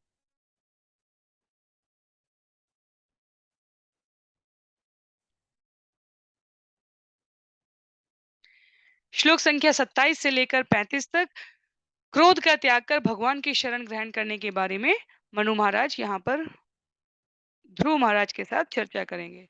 तो श्लोक संख्या 26 में कहा है, ये पूरा विशेष जो तात्पर्य है यहाँ पर श्रील प्रभुपाद का, उसके पश्चात एष भूतानि भूतात्मा भूतेशो भूत भावना स्वशक्त्या मायया युक्त सृजत्यत्ति च पाति च। भगवान समस्त जीवात्माओं के परमात्मा हैं। वे हर एक के नियामक तथा पालक हैं। वे अपनी बहिरंगा शक्ति के माध्यम से सभी जीवों का सृजन, पालन तथा संहार करते हैं। तो जीवात्माओं के परमात्मा है, समस्त जीवात्माओं के। हमें पता है कि विष्णु विस्तार स्वरूप में जो तीन पुरुष हैं, वो शिरोदक्षाय विष्णु, गर्भोदक्षाय विष्णु और कर्णोदक्षाय विष्णु। हृदय में उपस्थित परमात्मा ब्रह्मांड के स्वामी विष्णु और समस्त ब्रह्मांडों महाविष्णु के रूप में कारणोदक्षाय विष्णु इस प्रकार से अपने आप को विस्तृत करते हैं। और शक्तियों के रूप में बात की जाए तो बहिरंगा, अंतरंगा। बहिरंगा भौतिक जगत की सृष्टि के लिए, अंतरंगा भगवान की आंतरिक शक्ति, भगवान की प्रसन्नता के लिए है।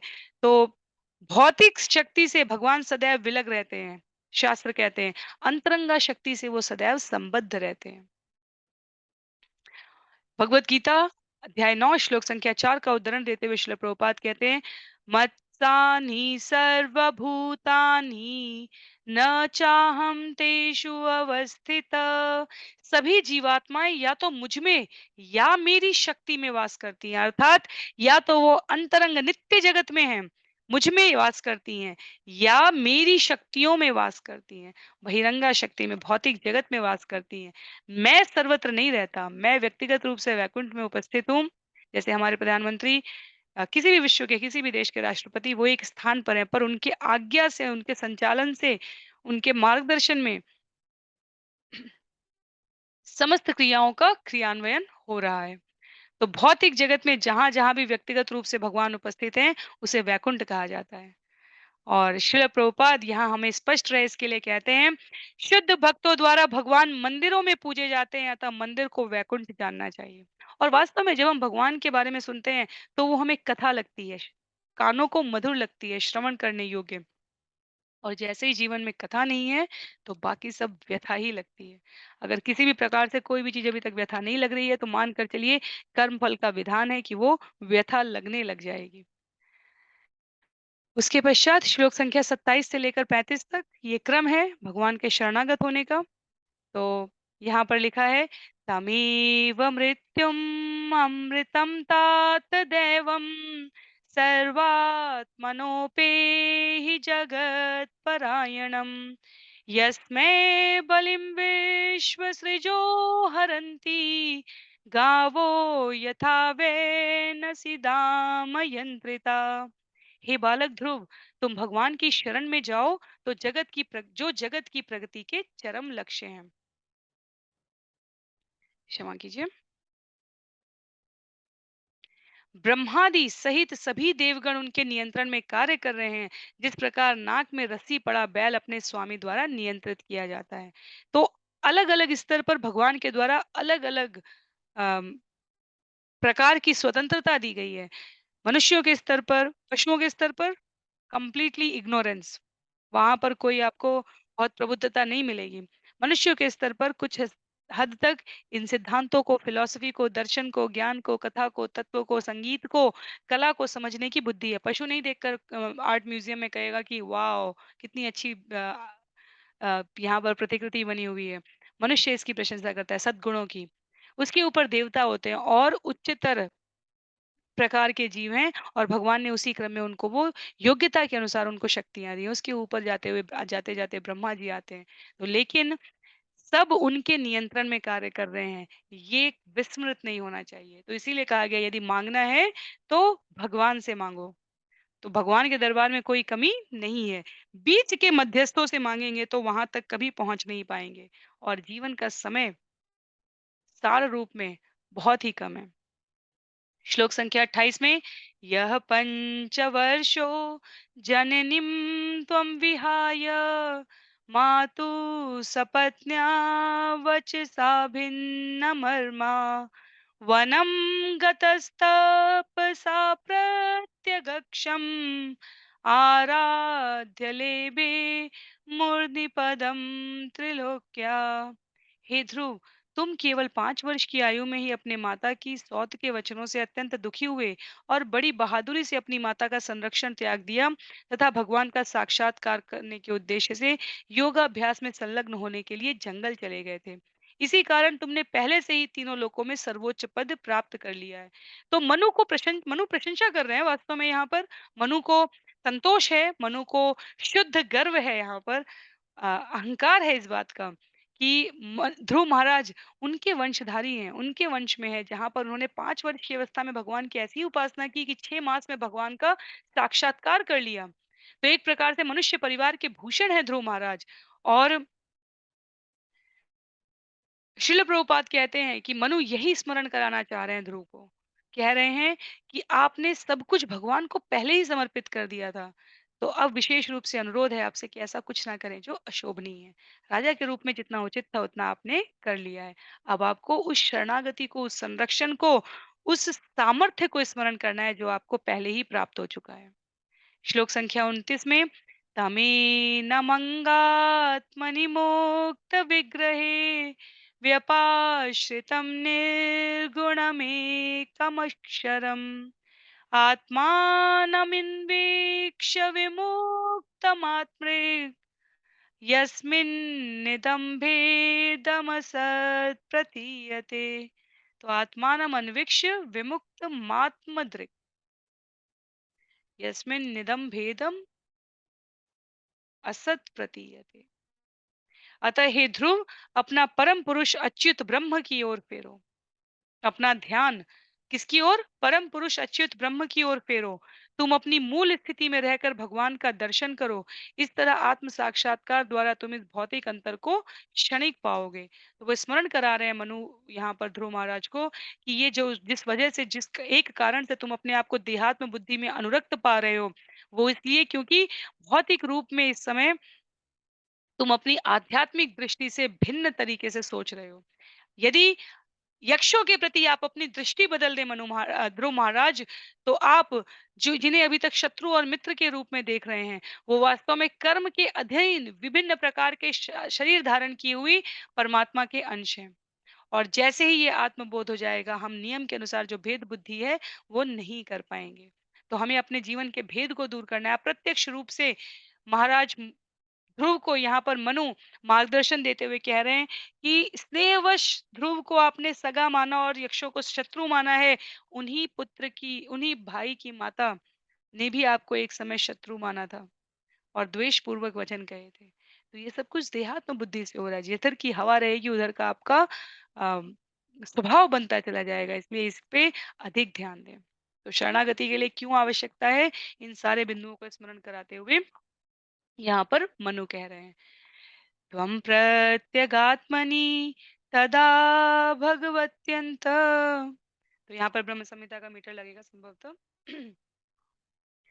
त्वं प्रत्यगात्मनि तदा भगवत्यनन्त आनन्दमात्र उपपन्नसमस्तशक्तो भक्तिं विधाय परमां शनकै अविद्याम् ग्रंथि श्रीमम् अहमीति प्ररूढ़म।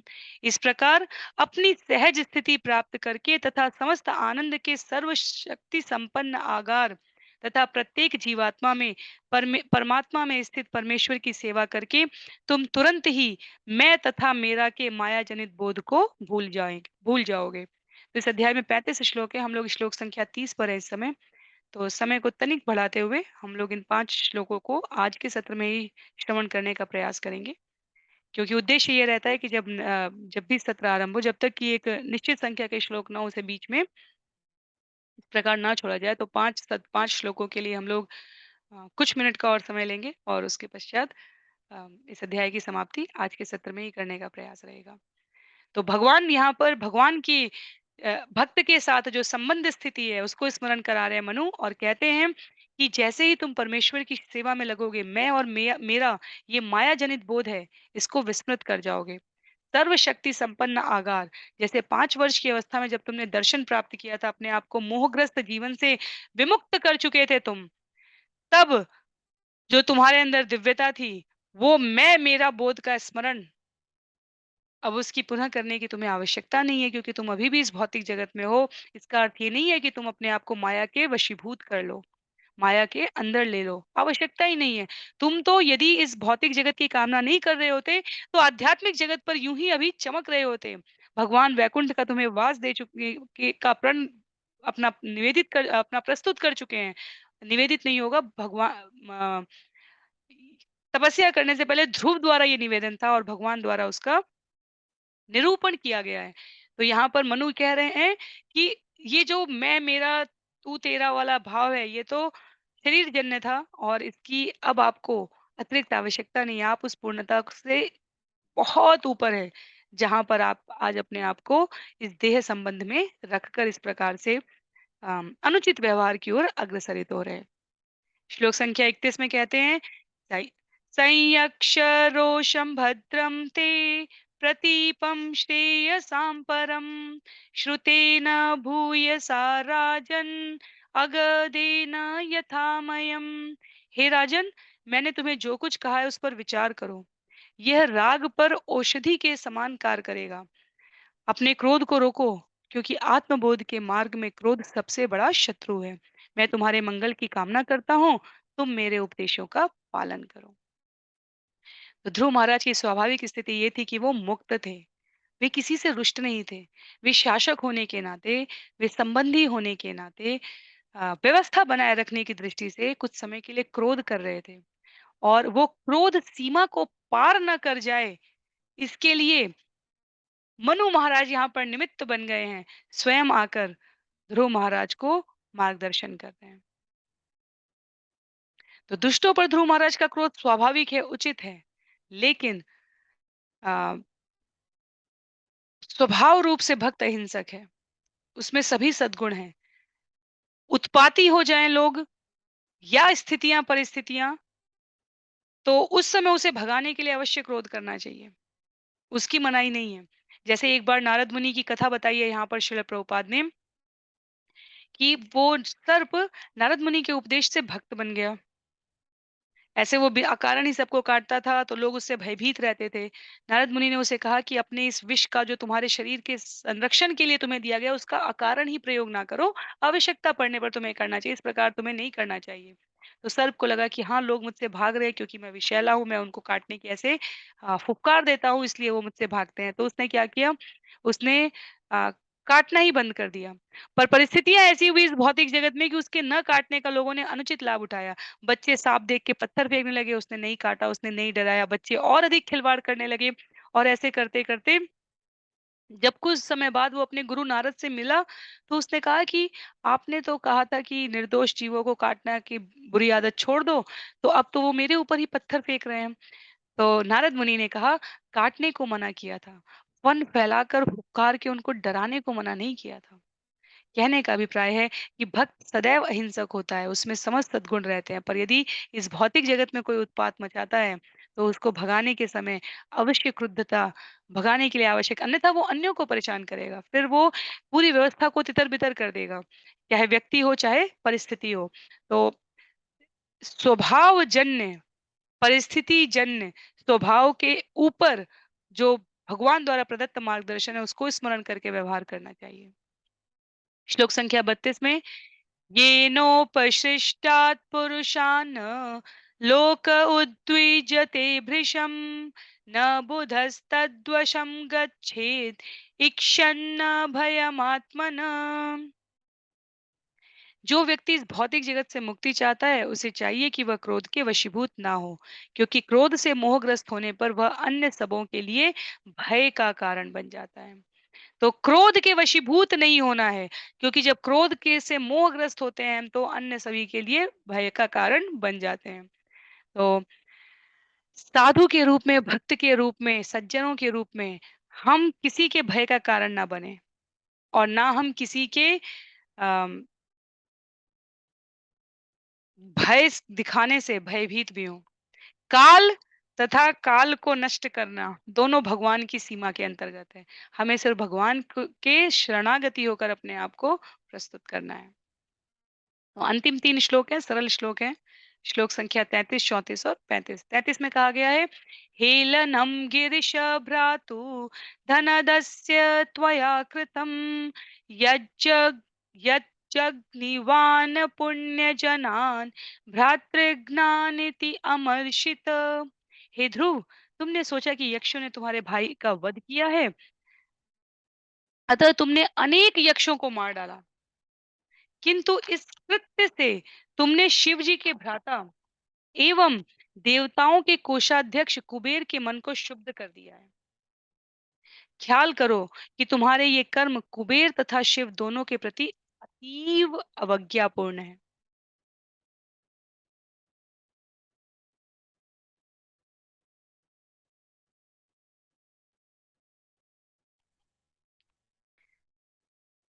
तो विषय यहाँ पर कुबेर अ, श वास्तव में अगर हम विचार करके देखें, तो जैसे यक्षों को मारने के लिए ध्रुव और उत्तम का संबंध दिखाया जा रहा है, उसी प्रकार से शिव जी के भ्राता एवं देवताओं के कोषाध्यक्ष कुबेर, तो देवताओं के कोषाध्यक्ष कुबेर वास्तव में यक्षों के अधिपति के रूप में यहाँ पर प्रस्तुत किए गए संबंध की समता दिखाने के लिए कहे जा रहे हैं कि आपने अ, अपने भाई के प्रति किए गए अपराध में अकारण ही कुबेर के आश्रित रूप में जो अनेकानेक यक्ष हैं, उनको भी तो मारा है, तो अब वो भी शुद्ध होंगे। यदि आपका व्यवहार उचित है, तो उनका व्यवहार भी उचित हुआ।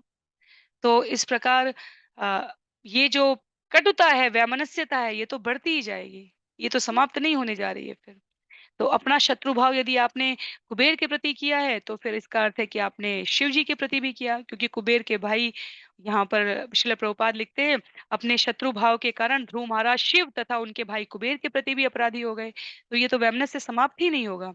इसलिए श्लोक संख्या 34 में मनु द्वारा मार्गदर्शन है, तं प्रसादय वत्साशु सन्नत्या प्रश्रयोक्तिभिः न यावन्महतां तेज कुलं नोभिअभिभविष्यति। इस कारण हे पुत्र, तुम विनीत वचनों तथा प्रार्थना द्वारा कुबेर को शीघ्र शांत कर लो, जिससे कि उनका कोप हमारे परिवार को किसी तरह प्रभावित न कर सके। तो सज्जनों का ये जो व्यवहार है, जिसमें वो संघर्ष को और अधिक बढ़ाने के लिए उन्मुख नहीं होते, प्रेरित नहीं होते, ये उनकी कायरता नहीं है, ये अपितु उस कृतत्व की लघुता को समेटने के लिए है। ये भाई-भाई का झगड़ा बढ़ता जाएगा और पूरी सृष्टि उसमें आ जाएगी, तो समझदार कौन कहा जाएगा? जब जो वरिष्ठ तीसरा वर्ग आ रहा है और वो उसमें सुलह समझौता करवा रहा है और उनकी जो बात मान लेंगे, वो समझदार कहे जाएंगे। जैसे देवता और असुरों के युद्ध में भी यही हुआ। देवता भगवान के पास गए, भगवान समुद्र मंथन के समय जो-जो कहते गए, देवता वो मानते गए, असुर उनमें शंका करते रहे। अंततः जब भगवान ने अमृत प्राप्त किया, निकलवाया तो उन्होंने विचार किया कि जो भगवान के शरणागत है, जो भगवान के भक्त हैं, उनको ही प्राप्त होगा, असुर भगवान के भक्त नहीं हैं। तो उस प्रकार की मनोवृत्ति वाले जीवों को किसी भी प्रकार से श्रेष्ठता का उनसे हम अ, अपेक्षा नहीं कर सकते अपने जीवन में। तो हमारा व्यवहार ऐसा होना चाहिए कि हम अकारण किसी से क्रुद्ध ना हो, हम अकारण किसी को क्रुद्ध ना करें, क्योंकि इससे परिवार, समाज और व्यक्तियों सभी को हानि ही पहुँचेगी। श्रील प्रभुपाद तात्पर्य में इस विषय को उद्धृत कर रहे हैं। तो आज के लिए अंतिम श्लोक है हमारा श्लोक संख्या 35, जिसमें कहा है, एवं स्वायंभुव पौत्रम् अनुशास्य मनुर्ध्रुवम् तेनाभिवन्दित सा कम ऋषिभिः स्वपुरं ययो। इस प्रकार जब स्वयंभुव मनु अपने पौत्र ध्रुव महाराज को शिक्षा दे चुके, तो ध्रुव ने उन्हें सादर नमस्कार किया और फिर ऋषियों समेत मनु अपने धाम को चले गए। तो ऐसा नहीं है कि वो वहां खड़े होकर सृष्टा दृष्टा बन के देख रहे हो कि अब तुम माफी मांगने जा रहे हो कि नहीं। कहा गया है, जब ध्रुव की इसमें उनको उनको भाव भंगिमा से पता चला कि ध्रुव इसमें स्वीकृति दे रहे हैं, तो वो ऋषियों के साथ जिस प्रकार वो आए थे, उसी प्रकार वो अपने धाम को वापस चले जाते हैं। तो यहाँ ये अध्याय इसलिए समाप्त हो रहा है, मैंने थोड़ा समय अधिक लिया है, तो मेरा अनुरोध है कि आप उसे इस प्रकार लें कि बीच में इस अध्याय को कुछ ही श्लोक बचते, तो हम लोग इसलिए इसको आज ही ले लिए और अगले सत्र से हम लोग स्कंद 4 अध्याय 12 ध्रुव का भगवान के पास जाना, बहुत ही सुंदर अध्याय है ये, इसका श्रवण करेंगे। आज के लिए सत्र को यहीं पर समाप्त करते हैं। श्रील प्रभुपाद की जय, श्रील गुरुदेव की जय, अनंत कोटि वैष्णव वृंद की जय। हरे कृष्णा।